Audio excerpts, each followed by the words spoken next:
Once upon a time, there was a poor widow.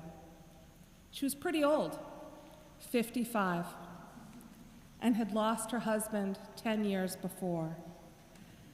They had been blessed with a deep mutual love that had sustained them through many difficulties and heartbreaks, including her husband's final illness. Sadly, they had never been blessed with children, so they had never needed to add rooms to their small house where she still lived. She kept 2 nanny goats, a small garden where she grew vegetables, and had 2 fig trees. She went out into the fields each year to glean after the harvest.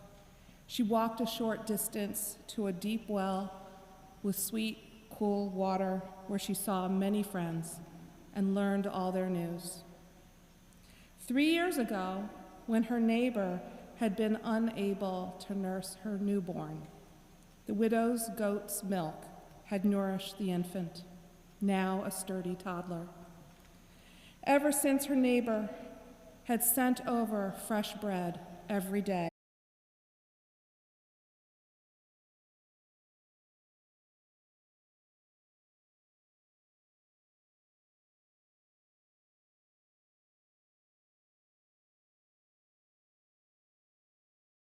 so he had just arranged for a tutor to join his household, a man who knew Greek and Latin, mathematics and geometry. He was adding a room for the tutor to sleep and teach in. One of his uncles had recently asked for a loan, which he had provided, but he wasn't sure if he'd ever see the money again. The roof of his warehouse had a leak, which had to be fixed quickly before the next rain.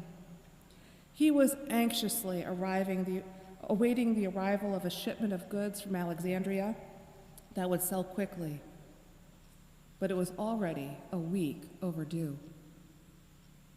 He knew that he had worked hard to have so much, and he knew that he was very lucky.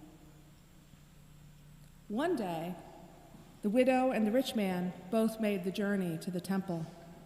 She prayed and saw people that she knew and learned that a cousin's son would soon be married. Before leaving, she put the last of her money, 2 small copper coins, into the treasury. She knew more money would come her way. The man also prayed and spoke with many men that he knew, letting them know that he'd soon have papyrus and fine Egyptian linen for sale. Before leaving, he reached into his money pouch, and as he sorted through the coins, he decided that really he could only spare 5 pieces of silver. After all, what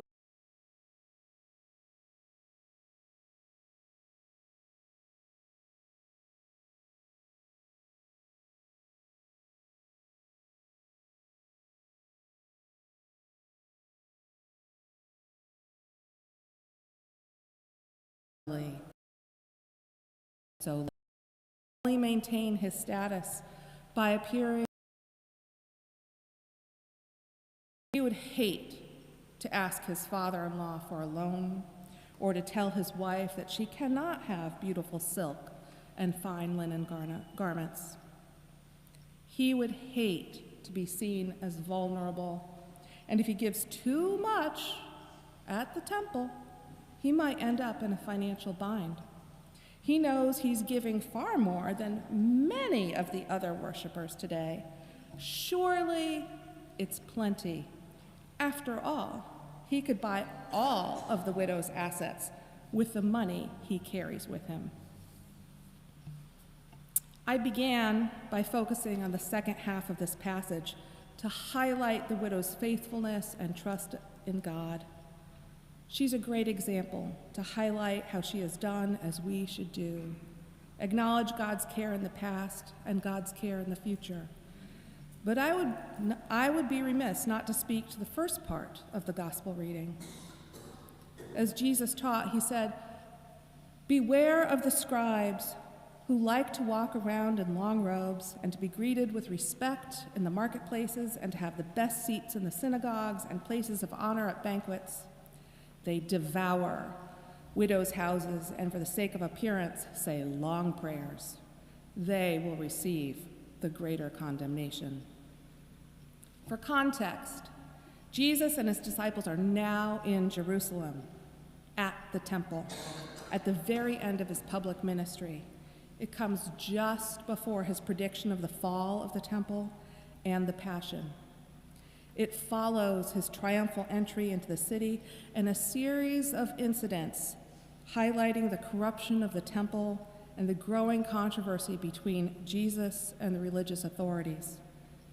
The incidents include his cursing the fig tree, the purifying of the temple, and the challenge to Jesus' authority in the temple, the parable of the wicked tenants, the testing questions of the Pharisees and the Sadducees, and the conversation about the Messiah. In short, it's been a lot. Jesus has been angry, and he has been pushing hard at the status quo, and the disciples are really uncomfortable. So when he says, "Beware of the scribes," he is condemning the habitual behavior of the scribes as a group. He sees their ruthless exploitation of the poor, so